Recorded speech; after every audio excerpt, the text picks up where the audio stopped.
بسم اللہ الرحمن الرحیم نحمده ونصلی علی رسوله الکریم اما بعد اعوذ باللہ من الشیطان الرجیم بسم اللہ الرحمن الرحیم رب اشرح لی صدری ویسر لی امری واحلل عقدۃ من لسانی یفقہوا قولی۔ سب حاضرین مجلس کو السلام علیکم۔ آج ذکر حضرت لوط علیہ السلام اور ان کی قوم سے ہونے والے ایک انتہائی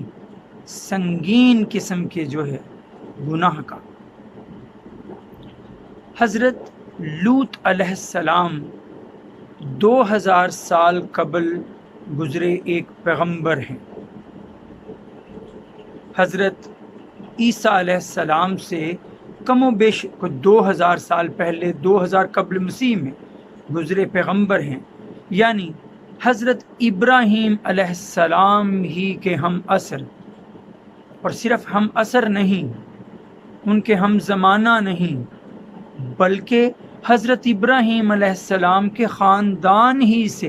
حضرت لوط علیہ السلام کا تعلق ہے۔ حضرت لوط علیہ السلام حضرت ابراہیم علیہ السلام کے بھائی ہاران کے بیٹے تھے، یعنی حضرت لوط علیہ السلام حضرت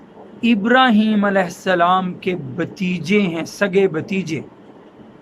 اگر نسب دیکھا جائے تو اس کو یوں بیان کیا جا سکتا ہے کہ لوط بن ہاران بن تارخ یعنی آزر حضرت ابراہیم علیہ السلام کے والد کا نام۔ حضرت لوط علیہ السلام والد کی وفات کے بعد پرورش پاتے ہیں حضرت ابراہیم علیہ السلام کے پاس ہی، اور حضرت ابراہیم علیہ السلام جب اپنا علاقہ عراق کا علاقہ چھوڑتے ہیں اور شام فلسطین کی طرف ہجرت کر جاتے ہیں، حضرت لوط علیہ السلام بھی آپ کے ساتھ ہوتے ہیں۔ لیکن کچھ عرصہ بعد حضرت ابراہیم علیہ السلام اپنے بھتیجے حضرت لوط علیہ السلام کو اللہ کا پیغام پہنچاتے ہیں کہ انہیں نبی چن لیا گیا اور انہیں مقرر کیا جا رہا ہے اردن کی طرف، صدوم کے علاقے کی طرف، جو کہ مرکز تھا اس قوم کا۔ اب جو صدوم کا علاقہ تھا اور اس کے ارد گرد جو 4 بستیاں اور تھیں، یعنی 5 یہ بستیاں ٹوٹل، یہ اس علاقے میں، اس ارد گرد کے سارے علاقے میں زرخیز ترین، شاداب ترین بستیاں تھیں۔ ان کی ہریالی، ان کی خوشحالی، ان کی زرخیزی کی دھوم دوسرے علاقوں میں بھی تھی، لیکن اس علاقے کے لوگ وہ یہ سمجھتے تھے گھمنڈ میں، غرور میں، تکبر میں، کہ اس علاقے کے جو پھل پیدا ہوتے ہیں ان پر صرف اور صرف ہمارا وہ حق ہے، کوئی اور اس کو استعمال نہ کرے۔ لیکن باہر سے آنے والوں کو وہ روک بھی نہیں سکتے تھے براہ راست، کوئی تدبیر سوچنے میں لگے رہتے تھے کہ جس کے ذریعے وہ باہر سے آنے والوں کا رستہ روک سکیں۔ شیطان ایک دن ایک بوڑھے شخص کے روپ میں ان کے پاس آیا اور انہیں ایک ایسی تدبیر بتائی کہ جس کے نتیجے میں ایک ایسا عمل اختیار کیا اس قوم نے پھر، جس کی مثال پہلے موجود نہیں تھی۔ جو شیطان تھا اس نے بہروپ بھرے ہوئے انہیں کیا نصیحت کی کہ اگر روکنا چاہتے ہو دوسروں کو کہ تمہارے علاقے میں نہ آئیں تو یوں کرو، ان کے ساتھ بدفعلی کرو، بیویوں کو چھوڑ کے مردوں کے ساتھ وہ تعلق قائم کرو، جنسی تعلق قائم کرو، اور اس طرح سے ایک نیا رستہ انہیں دکھا دیا۔ اور اگلے دن خود وہ حسین لڑکے کی روپ میں ان کے پاس آ گیا اور انہیں یہی دعوت گناہ دی اور انہیں اس بدفعلی کی طرف لگا دیا گیا۔ اللہ تعالیٰ نے قرآن مجید میں اس کا ذکر فرمایا ہے، سورہ آراف میں دیکھیے گا، اللہ تعالیٰ نے خود فرمایا، سورہ آراف کی آیت نمبر 80 سے آیت نمبر 84 تک۔ آیت نمبر 80 میں دیکھیے گا اللہ تعالیٰ نے فرمایا وَلُوطًا، اور لوط کا ذکر کرو، اذ قال لقومہ، جب اس نے اپنی قوم کے لوگوں سے کہا تھا، اتاتون الفاحشۃ، کیا تم یہ بے حیائی کے کام کی طرف آتے ہو؟ ما سبقکم بہا من احد من العالمین، کہ جس کے ساتھ کوئی اور جہان میں پوری کائنات میں کبھی کوئی گزرا ہی نہیں، تم سے پہلے کبھی کسی نے یہ کام نہیں کیا۔ یہ ہم جنس پرستی، یہ لواطت، کیونکہ قوم لوط کے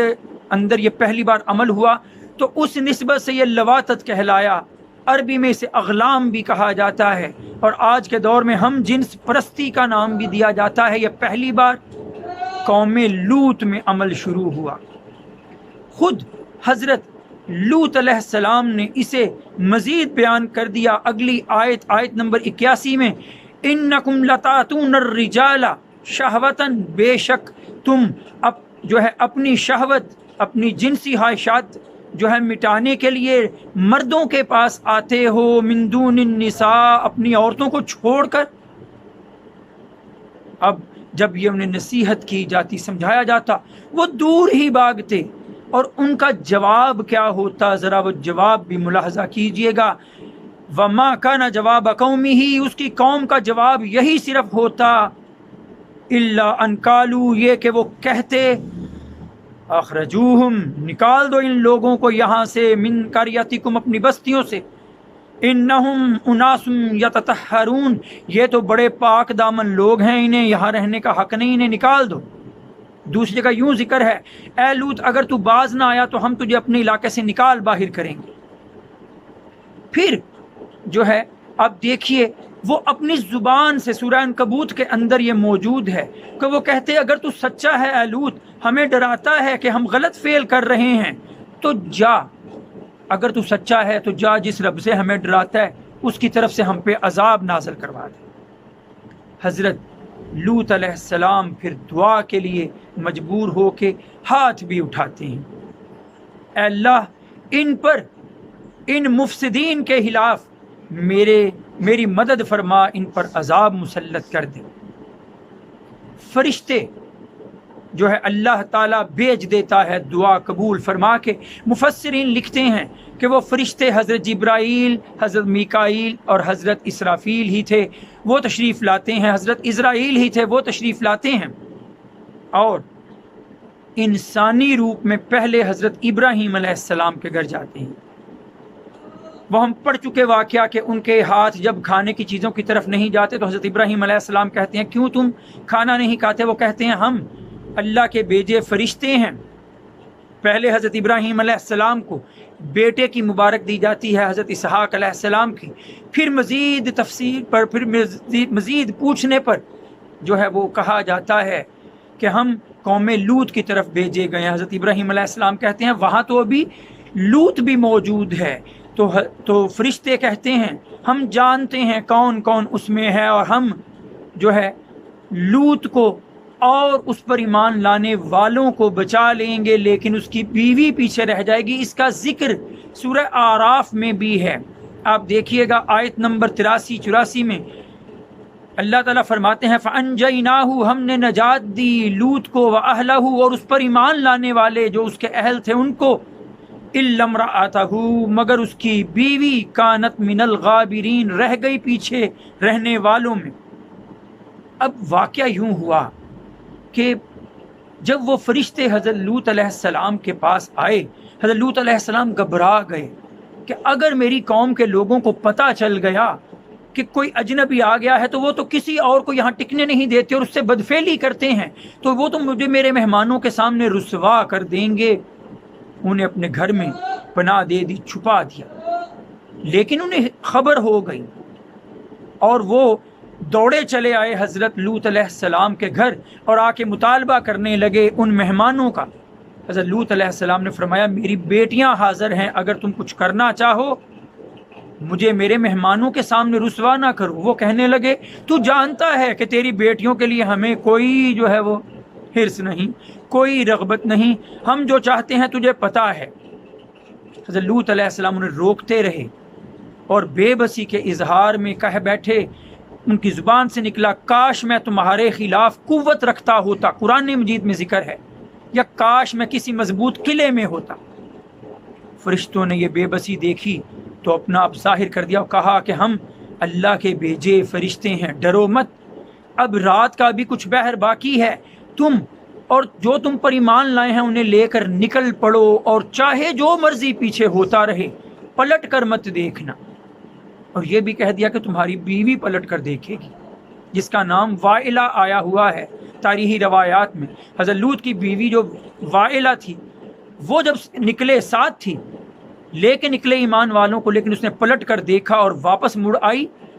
تو پھر اللہ تعالیٰ نے فرمایا ہے ان پر عذاب نازل ہوا، قوم لوط پر 3 طرح کا عذاب۔ ایک تیز آواز پیدا ہوئی اور اس سے جو ہے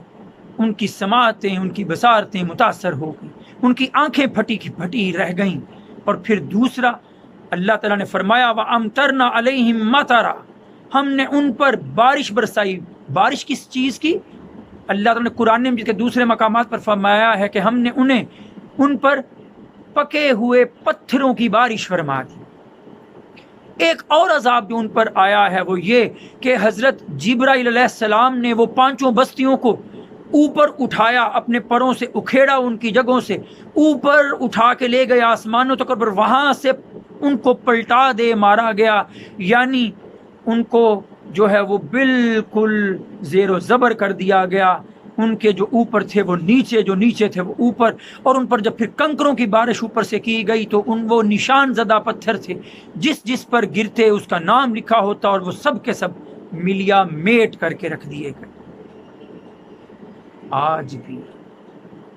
آج بھی قوم لوط کی یہ بدفعلی، جسے لواطت کہا جائے، جسے اغلام کہا جائے، یا جسے آج کے دور کی ہومو سیکسویلٹی کہا جائے، ہم جنس پرستی کہا جائے،